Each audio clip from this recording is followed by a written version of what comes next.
Hello, again ഒരു food വ്ളോഗാണ് കേട്ടോ.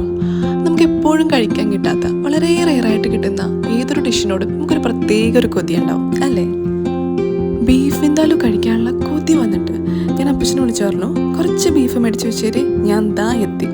ഈ ഒരു ഐറ്റം എപ്പോഴും നമ്മുടെ വീട്ടിലുണ്ടാക്കാറില്ല, ഓൺലി ഫോർ സ്പെഷ്യൽ ഡേയ്സ്. അത് ചിലപ്പോൾ ക്രിസ്മസ് ആവാം, ഈസ്റ്റർ ആവാം. എല്ലാ ഐറ്റംസും എടുത്തു വെച്ചിട്ടുണ്ട്. ഇനി നമുക്ക് വേണ്ടത് മുരിങ്ങാത്തണ്ടിൻ്റെ സ്കിൻ ഏരിയ, അതുകൂടെ നമുക്ക് വേണം. അപ്പോൾ അതെടുക്കാൻ വേണ്ടിയിട്ടാണ് നമ്മൾ പറമ്പിലൂടെ പോകുന്നത്. കുറച്ചധികമായി ആ ഒരു ഏരിയയിലോട്ടൊക്കെ പോയിട്ട് അപ്പച്ചനും അമ്മയും നട്ട വാഴയും അതിൽ കുറച്ച് കായൊക്കെ കാണിച്ചു തരും കേട്ടോ. എന്തായാലും അതിലൂടെ വന്നതല്ലേ, അമ്മ അതുങ്ങളെ ഒന്ന് തൊട്ടും തലോടിയൊക്കെ പരിചരിക്കുകയാണ് കേട്ടോ. അങ്ങനെ മുരിങ്ങയുടെ സ്കിന്ന് ആവശ്യത്തിന് മാത്രം എടുത്തിട്ട് നേരെ കിച്ചണിലേക്ക്. 1.5 കിലോ ബീഫാണ് നമ്മൾ എടുത്തിരിക്കുന്നത്. അതിനു വേണ്ടി ആവശ്യമായ കടുക്, കുരുമുളക്, കറയാമ്പ്, ഏലക്ക, മുരിങ്ങയുടെ തൊലി, അതുപോലെ തന്നെ പട്ട, ഇത്രയാണ് നമുക്ക് വേണ്ടത്. ഇനി ഇതെല്ലാം കൂടെ മിക്സിയിൽ വെച്ച് നല്ല രീതിയിൽ അരച്ചെടുക്കണം.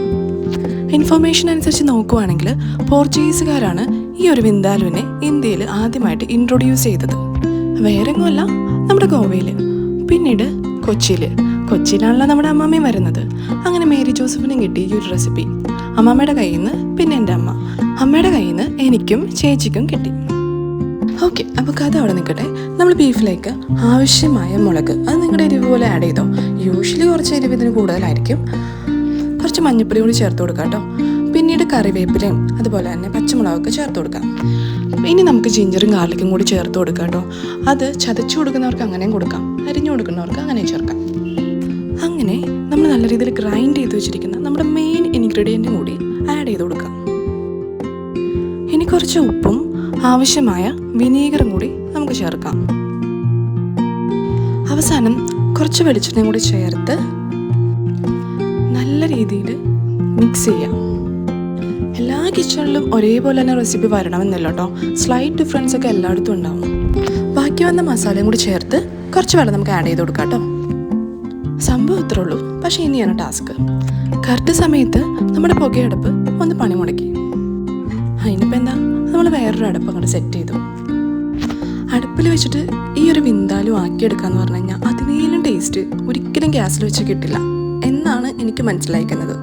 ഇഷ്ടപ്പെട്ട ഫുഡ് കുക്ക് ചെയ്യുന്ന സമയത്ത് ആയോ എന്ന് ചോദിച്ച് ഞാൻ അമ്മേനെ ശല്യപ്പെടുത്താറുണ്ട്. അപ്പോൾ ഇതുപോലെ ഒരു കഷ്ണം എടുത്ത് വന്നിട്ട് അവിടെ എങ്ങാനും പോയിരിക്കുമോളെ എന്ന് പറയും. ഏകദേശം ഒരു 45 മിനിറ്റ്സിനുള്ളിൽ നമ്മുടെ ബീഫ് ഇവിടെ റെഡി ആയിരിക്കും കേട്ടോ. സൺഡേ ഒക്കെ ആയി കഴിഞ്ഞാൽ ബീഫ് കഴിക്കാത്ത ക്രിസ്ത്യൻസ് വളരെ കുറവായിരിക്കും അല്ലേ? എൻ്റെ വീട്ടിലും അതുപോലെ തന്നെയാണ്. പള്ളിയിലത്തെ കഴിഞ്ഞ് വീട്ടിലേക്ക് എത്തുമ്പോൾ ഉപ്പിൽ വേവിച്ച് വെച്ച ബീഫും അതുപോലെ തന്നെ ഒരു കഷ്ണം പുട്ടും കൂടി കഴിക്കുമ്പോൾ കിട്ടുന്ന സന്തോഷം വേറെ ലെവലാണ്. അങ്ങനെ അടുപ്പിൽ നിന്ന് നേരെ കിച്ചണിലേക്ക് നമ്മുടെ വിന്താലുവിനെ കൊണ്ടുവന്നു. ഗ്രേവിയിൽ നന്നായിട്ട് ഇങ്ങനെ പൊതിഞ്ഞ് നിൽക്കുന്ന കാണുന്ന ബീഫിനെ എങ്ങനെ കഴിക്കാണ്ടിരിക്കാനാ? ശരിക്കും ഒരു ദിവസമൊക്കെ വെയിറ്റ് ചെയ്തിട്ട് കഴിച്ചു കഴിഞ്ഞാൽ കുറച്ചുകൂടി ടേസ്റ്റ് ആയിരിക്കും കേട്ടോ. സ്പെഷ്യൽ ഡേ അല്ലാഞ്ഞിട്ട് പോലും എനിക്ക് വേണ്ടി കുക്ക് ചെയ്തെന്ന് എൻ്റെ സ്വന്തം അമ്മയ്ക്കും ഓടിപ്പോയി ബീഫ് മേടിച്ച എൻ്റെ സ്വന്തം അപ്പച്ചനും നന്ദി പറഞ്ഞുകൊണ്ട് ഈ വീഡിയോയുടെ അവസാനിപ്പിക്കുന്നു. പിന്നെ ഇതെന്തായാലും ട്രൈ ചെയ്യണം കേട്ടോ. ഒരു മസ്റ്റ് ട്രൈ ആയിട്ടാണ്, വെറുതെ പറയല്ല, സീരിയസ് ആയിട്ട് പറയാം.